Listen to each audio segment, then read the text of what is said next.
السلام علیکم۔ آج ہم ایک نیوز ڈسکس کرنے لگے ہیں۔ نیوز یہ ہے کہ کراچی ایئرپورٹ پر ایک بچی اپنے والد صاحب کو ریسیو کرنے آئی۔ جب اس نے والد صاحب کو دیکھا تو وہ خوشی کو کنٹرول نہیں کر سکی اور اپنے والد صاحب کی طرف بھاگی۔ تو ہوا یہ کہ وہاں پر ایک گارڈ کھڑا تھا، اس نے بچی کو بالوں سے پکڑا اور فرش پر گرا دیا، زمین پر گرا دیا۔ جو والد صاحب تھا بیچارہ، وہ غریب تھا، مزدوری کرتا ہوگا، وہ بے بس تھا، کچھ نہ کہہ سکا، اپنی بچی کو گلے لگایا اور چلا گیا۔ لیکن ہوا یہ کہ اس کے بعد جو سوشل میڈیا ہے نا، وہ جو سوشل میڈیا یوزرز ہیں، وہ ہم کہہ سکتے ہیں، وہ آرام سے نہیں بیٹھے۔ اب یہ دیکھیں، یہاں پر ایک ویڈیو ہے، میں آپ کو دکھا دیتا ہوں کہ کیا ہوا ہے۔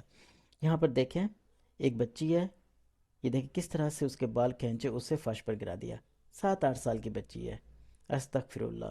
اتنا سنگ دل انسان، یعنی کہ ایسا انسان جس کی ٹریننگ ہی نہیں ہوئی میرے نزدیک، یا ایسا انسان جو کہ ایک کرپٹ طریقے سے یہاں پر بھرتی ہوا۔ اوکے، ہو گیا۔ اب یہاں پر آپ آ جائیں، ہمارے پاس کچھ ووکیبلری ہے، اسے ہم ڈسکس کرتے ہیں۔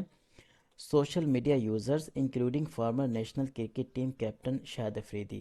سوشل میڈیا جو استعمال کرتے ہیں، اور بات ہو رہی ہے سابقہ جو ہمارے کرکٹ ٹیم کے کیپٹن تھے شاہد افریدی، وہ ہیو ایکسپریسڈ، ایکسپریس ہوتا ہے اظہار کرنا، انہوں نے اظہار کیا ہے، دے آر ڈس میں نا امیدی یا مایوسی کا اظہار کیا ہے اوور دا انسیڈنٹ، یہ جو انسیڈنٹ ہوا ہے نا، اس کے اوپر شاہد افریدی اور جو سوشل میڈیا یوزرز ہیں نا، انہوں نے نا امیدی اور مایوسی کا اظہار کیا ہے۔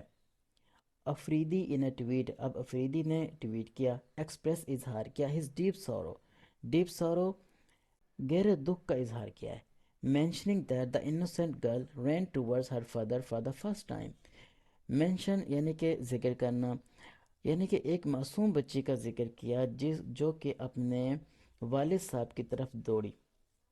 اس کا ذکر کرتے ہوئے اب شاہد افریدی نے کیا کہا؟ ان اویئر یعنی کہ اسے پتہ نہیں تھا بچی کو۔ Heartless person, heartless اس کا مطلب بے رحم، یعنی کہ unkind person who carelessly threw her to the ground, carelessly سنگ دلی سے، بے دردی سے۔ اب اس بچی کو نہیں پتا تھا کہ ایک بے رحم انسان بے دردی سے، سنگ دلی سے اسے زمین پر پھینک دے گا۔ He emphasized، اس نے زور دیا، that کہ anyone incapable of showing empathy ہمدردی towards children، ایسا انسان جو کہ انکیپیبل ہو، اس قابل نہ ہو کہ وہ بچوں کی طرف ہمدردی کو شو کر سکے، یا بچوں کے لیے اس کے دل میں کوئی ہمدردی ہو، should not be entrusted with any public facing responsibilities۔ دیکھیں، شوڈ کا استعمال ہو رہا ہے اور ساتھ ہی استعمال ہو رہا ہے بی انٹرسٹڈ، یعنی کہ یہ ہم کیا کر رہے ہیں، ماڈل ورب کو یوز کر رہے ہیں پیسیو وائس فارم میں۔ شوڈ کے بعد ہم نے کیا کیا ہے، بی لگایا اور ہم نے تھرڈ فارم لگا دی، یہ ماڈل ورب ہے passive voice. Should not be interested, ایسا انسان جس کے دل میں بچوں کے لیے ہمدردی نہ ہو، اس کے اوپر یقین نہیں کرنا چاہیے۔ Should not be interested with any public facing responsibilities, یا اس کو اس طرح کی جاب نہیں دینی چاہیے، یا اس طرح کی رسپانسبلٹی نہیں دینی چاہیے جو کہ پبلک فیسنگ ہو، ڈائریکٹ، جس میں آپ نے پبلک کو فیس کرنا ہو۔ اس طرح کے انسان کو اس طرح کی جاب نہیں دینی چاہیے، اس طرح کے انسان پر یقین نہیں کرنا چاہیے، یہ شاہد افریدی جو ہے نا وہ کہہ رہے ہیں۔ اوکے، ہو گیا، چلے ملتے ہیں نیکسٹ ویڈیو میں، تھینک یو۔